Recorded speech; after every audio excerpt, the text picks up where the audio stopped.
नमस्कार students, DS educator YouTube channel पर आपका स्वागत है। और मैं आपको इस नए कोर्स के बारे में बता देता हूँ।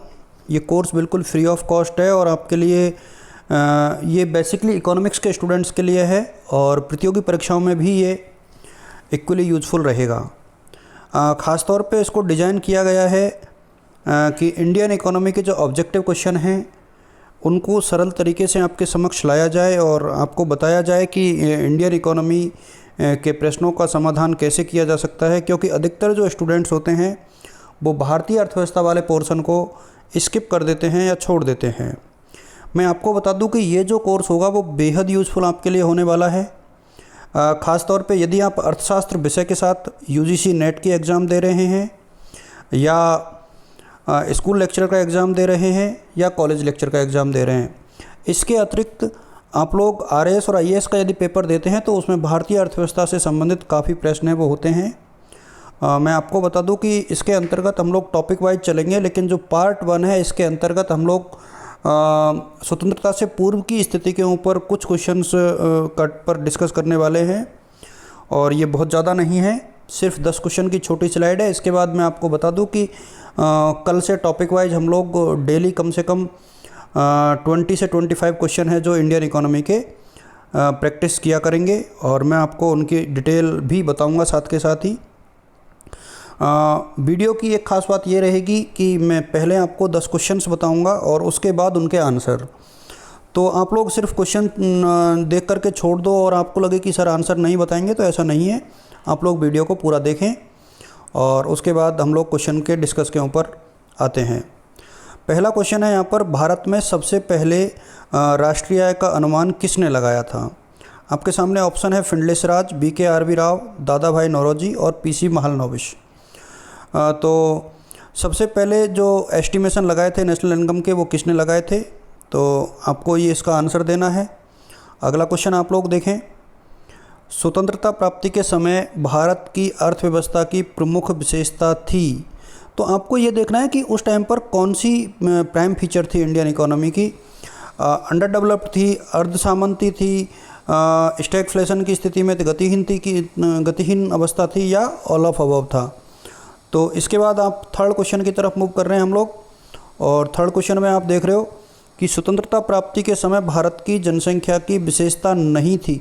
आप क्वेश्चन को थोड़ा सा गौर से देखें, इसके अंतर्गत है विशेषता नहीं थी। तो उच्च जन्म दर, ऊंची मृत्यु दर, ऊंची जीवन प्रत्याशा या निम्न साक्षरता, तो इनमें से कौन सी विशेषता थी जो भारतीय अर्थव्यवस्था की भारतीय जनसंख्या की उस टाइम पर नहीं थी, ये आपको बताना है। इसके अतिरिक्त अगला चलिए, और इस क्वेश्चन को बहुत बार पूछा जा सकता है और पूछा भी गया है, जननांकीय संक्रमण के इतिहास में किस वर्ष को महान विभाजन वर्ष कहा जाता है? ग्रेट डिवाइडिंग ईयर किस ईयर को कहा जाता है और क्यों कहा जाता है? क्यों कहा जाता है का आंसर आप लोग मुझे कमेंट बॉक्स में करेंगे। ऑप्शन आपके सामने है 1911, 1921, 1901 और 1931।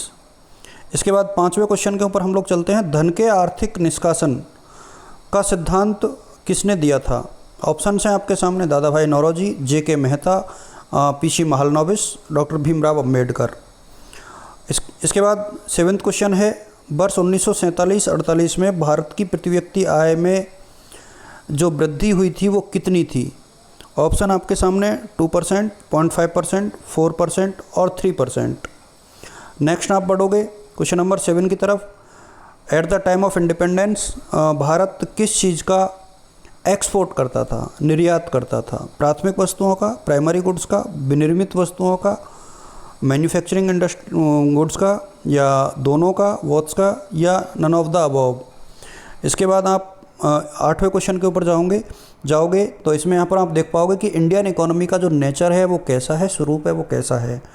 ये पूंजीवादी है, कैपिटलिस्ट है, मिक्स्ड इकोनॉमी यानी मिश्रित अर्थव्यवस्था है, कम्युनिस्ट है या सोशलिस्ट है, साम्यवादी और समाजवादी, कैसी है? तो ये आप लोग बताओगे। और इसके साथ मुझे तीनों ही जो रेस्ट ऑफ द इकोनॉमी है, क्योंकि एक कोई भारत का एग्जाम्पल हो जाएगा, बाकी जो अर्थव्यवस्था है उनका आप मुझे एग्जाम्पल दे करके बताओगे कमेंट बॉक्स में। 9वां क्वेश्चन है यहाँ पर, भारतीय अर्थव्यवस्था पर सर्वाधिक प्रभाव है वो किस देश की अर्थव्यवस्था का पड़ा है? सोवियत संघ, ब्रिटेन, चीन या अमेरिका? और लास्ट क्वेश्चन आज की सीरीज का, आर्थिक विकास में शामिल किया जाता है, यानी किस चीज़ से मिलकर के आर्थिक विकास बना होता है? मात्रात्मक परिवर्तन, गुणात्मक परिवर्तन, मात्रात्मक के साथ संरचनात्मक परिवर्तन और नन ऑफ द अबव, यानी इनमें से कोई नहीं। तो क्वांटिटिव, क्वालिटेटिव और क्वांटिटिव विद स्ट्रक्चरल चेंजेज और इनमें से कोई नहीं। तो ये हमारे 10 क्वेश्चन हो गए। अब हम इनके आंसर के ऊपर डिस्कस करते हैं। मैं आपको बता दूं कि पहला जो क्वेश्चन है, भारत में राष्ट्रीय आय के सबसे पहले अनुमान किसने लगाए थे? तो आंसर है दादा भाई नौरोजी, और इन्होंने 1867 में ही ये एस्टिमेशन थे वो लगा दिए थे। अगला क्वेश्चन आप लोग देख रहे हो, स्वतंत्रता प्राप्ति के समय जो भारतीय अर्थव्यवस्था थी उसकी प्रमुख विशेषता क्या थी? तो आप यहाँ पर देख पा रहे हो कि विशेषता जो थी वो क्या थी। तो अल्पविकसित अर्थसामंती, गतिहीन या ऑल ऑफ द अबव? तो ऑप्शन डी या दे यहाँ पर है, यानी फोर्थ ऑप्शन इस आपका राइट है। इसके बाद थर्ड क्वेश्चन, स्वतंत्रता प्राप्ति के समय भारत की जनसंख्या की प्रमुख विशेषता नहीं थी। ये काफ़ी टिपिकल क्वेश्चन आपके लिए हो सकता था। आप लोग इसमें देखिए कि उच्च जन्म दर थी उस टाइम पे, जो बर्थ रेट थी काफ़ी थी और डेथ रेट भी बहुत ज़्यादा थी, और साक्षरता की जो दर थी वो भी निम्न थी। लेकिन आप देख पाओगे कि इसका आंसर है वो क्या रहेगा?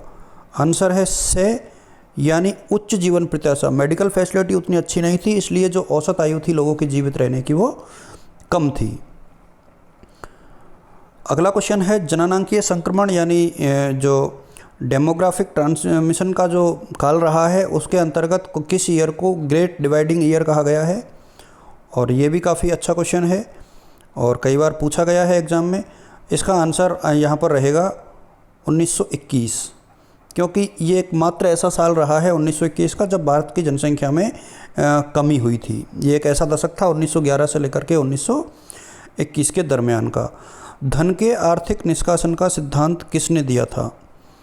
तो यहाँ पर आप देखोगे धन के आर्थिक निष्कासन का जो सिद्धांत है वो दिया था दादा भाई नौरोजी ने, और इनकी एक बहुत प्रसिद्ध पुस्तक थी, उसका नाम आप मुझे बताओगे कमेंट बॉक्स में, और उसके बाद मैं आपको बता दूंगा यदि आपसे नहीं आता है तो।